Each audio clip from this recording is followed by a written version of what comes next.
वर्ष आहे 2014। आपल्या देशाचे पंतप्रधान नरेंद्र मोदी यांनी पंतप्रधान पदाची शपथ घेतली।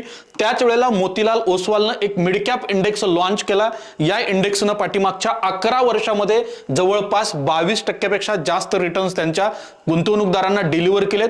मित्रांनो, या दरम्यान जर तुम्ही या म्युच्युअल फंडामध्ये एक राईट एक्सपोजर घेतलं असतं, 2014 ला जर तुम्ही फक्त 25,000ची एसआयपी सुरू केली असती तर पाठीमागच्या 11 वर्षात तुमची टोटल 33 लाखाची इन्व्हेस्टमेंट झाली असती आणि ही 33 लाखाची इन्व्हेस्टमेंट आज 2025 ला बनली असती 1,05,00,000 म्हणजे तुमचा टोटल कॉर्पस झाला असता जवळपास 1,38,00,000। म्हणजे मित्रांनो, तुम्ही राईट टाइमला राईट म्युच्युअल फंड निवडणं जितकं महत्त्वाचं आहे त्यापेक्षा जास्त महत्त्वाचं आहे तुम्ही किती प्रमाणात इन्व्हेस्टमेंट करताय आणि तुम्ही रिस्क कुठल्या फंडामध्ये घेताय। कारण लॉंग टर्म मध्ये इन्व्हेस्टमेंट करायची असेल, तुमचा इन्व्हेस्टमेंट टाइम हॉरिझॉन जवळपास 15 वर्षापेक्षा जास्त असेल तर तुम्ही definitely small cap mid cap फंडाचा विचार केला पाहिजे, जे फंड तुम्हाला 15 वर्षांमध्ये जवळपास 20% पेक्षा जास्तीचे रिटर्न सहज डिलिव्हर करू शकतात आणि अशा कंडिशनला तुमचं टार्गेट देखील इझिली अचीव होऊ शकतं।